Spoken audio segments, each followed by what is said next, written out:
ओम हर हर महादेव।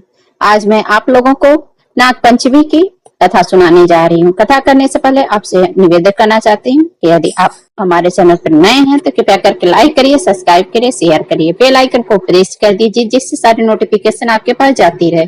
ओम हर हर महादेव लिखना न भूलें। तो आइए नाग पंचमी की कथा सुनते हैं। प्राचीन काल में एक सेठ था, उसकी 7 बहुएं थी। उसका शादी हो गया था। उसके बाद खुशी खुशी अपने परिवार में रह रहे थे। सबसे छोटे बहू की पत्नी बहुत ही चरित्रवान थी, मृदुभाषी थी, सुशील थी। उसके कोई भाई नहीं था। एक दिन बड़ी बहू ने घर लिपने को मिट्टी लाने को कहा। सभी बहुएं चल दी और सभी घलिया और खुरपी लेके मिट्टी खोदने लगी।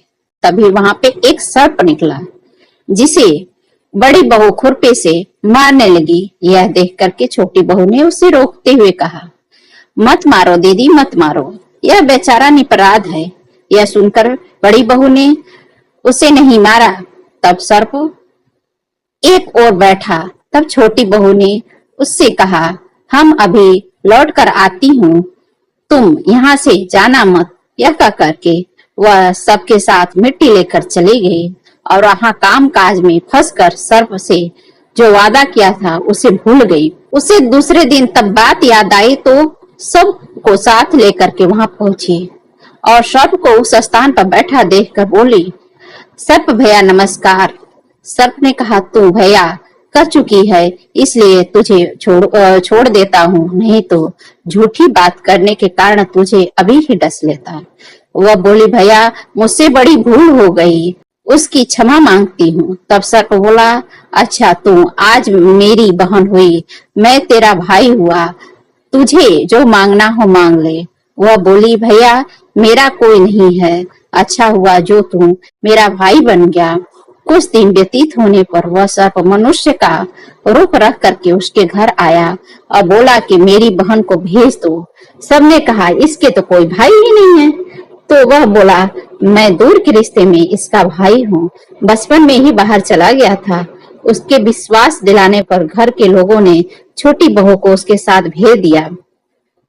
उसने मार्ग में बताया कि मैं वही सर्प हूँ, इसलिए तू डरना नहीं और हमारे साथ चलो। आज चलते वक्त कोई कठिनाई आएगी तो मेरा पूंछ पकड़ करके तुम चल देना। उसने उसके कहने पर उसी प्रकार उसने किया और उसके घर पहुंच गई। वहां उसके घर धन ऐश्वर्य देख करके वह चकित हो गई। एक दिन सर्प की माता ने उससे कहा, मैं एक काम से बाहर जा रही हूँ, तो अपने भाई को ठंडा दूध पिला देना। उसे यह बात ध्यान नहीं रही और उसने गर्म दूध पिला दिया। उसमें उसका मुंह बेहतर जल गया। यह देख करके सर्प की माता को बहुत क्रोध हुआ, परंतु सर्प के समझाने पर शांत हो गई। तब सर्प ने कहा कि बहन को अब उसके घर भेज देना चाहिए। तब सर्प और उसके पिता ने उसे बहुत सा सोना, चांदी, जवाहरात, वस्त्र, आभूषण आदि देकर उसको घर से विदा कर दिया। इतना सारा धन ढेर देख करके उसकी बहू को बहुत ईर्ष्या हुई। जो उसकी जेठानी थी उसको बहुत ईर्ष्या हुई और कहा, भाई तो बड़ा धनवान है, तुझे तो सोने, चांदी, हीरे, जवाहरात दिए हैं, बहुत सारा धन लाई है। सर्प ने यह वचन सुना तो सब वस्तुएं सोने के ला करके दे दिया।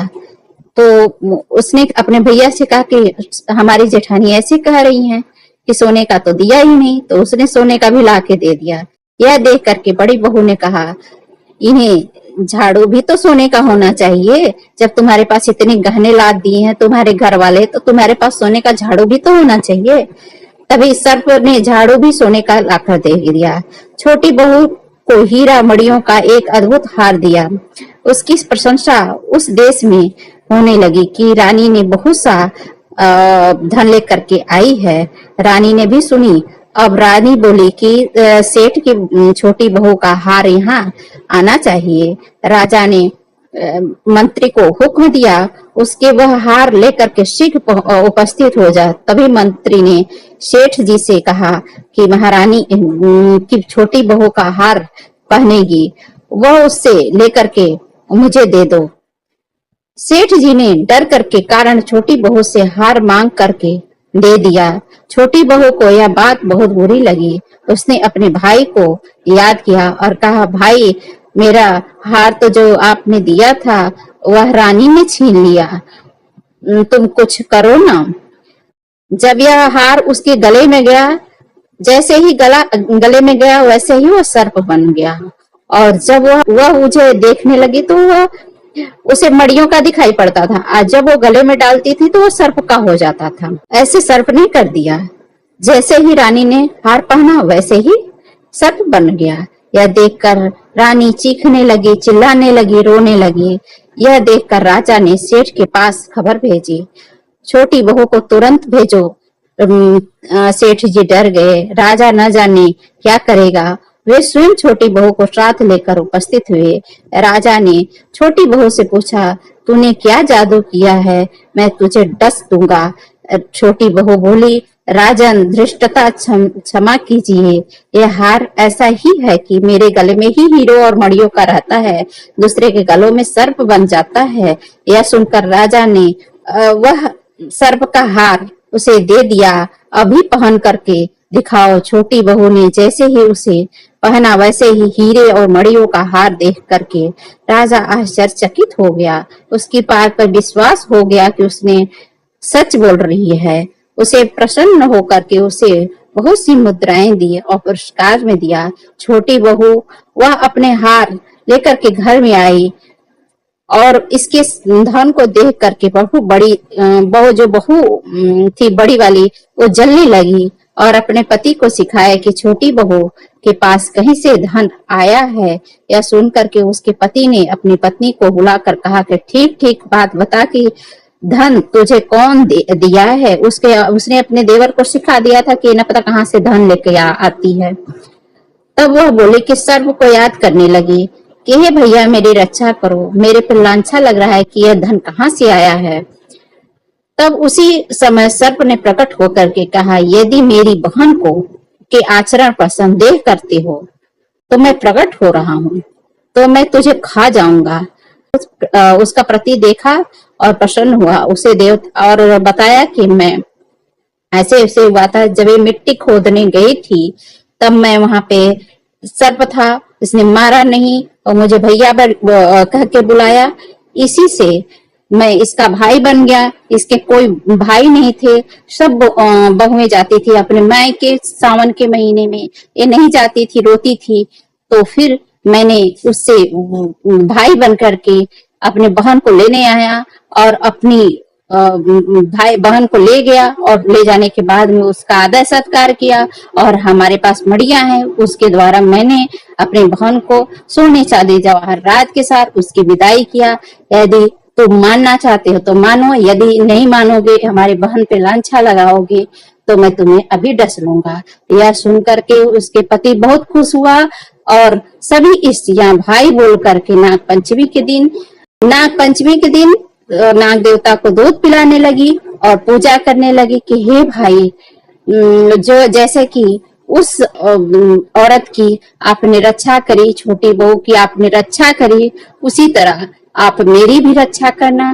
तो आज नागपंचमी का दिन था। किसने किसने नाग देवता को दूध पिलाया, किसने किसने अपने घर में दूध रखा चावल डाल के। यदि रखा हो तो कमेंट जरूर करना, यदि नहीं रखा हो तो अपने घर में यदि बीत गया है तो भी दीपक में या कोई पत्ते में, पलाश के पत्ते में वैसे तो रखा जाता है। गाय का दूध और खील और शक्कर मिला के रखा जाता है। यदि खील ना मिले तो चावल भी डाल के रखा जाता है। कोने कोने रखा जाता है, अपने हर घर में कोने कोने रखा जाता है। हर स्थान पे शिवलिंग पे दूध आज के दिन चढ़ाया जाता है। तो जो घर में आपके अन्न धन की कमी होती है वह सर्प देवता स्वयं ही पूरा करते हैं, क्योंकि सर्प देवता शिव जी के गले में निवास करते हैं। यदि सर्प देवता प्रसन्न हो जाएंगे तो शिव जी भी प्रसन्न हो जाएंगे और शिव जी जब प्रसन्न हो जाएंगे तो धन्य धान की कभी कहीं कमी नहीं रहती है। यह हमारी कथा सुन के आपको कैसी लगी? यदि आपको कथा अच्छी लगी हो तो कृपया कम से कम 10 लोग को जरूर शेयर कीजिए, जिससे कि सर्व देवता की उन्हें भी महिमा जान सके और आपके घर में सुख शांति आ सके।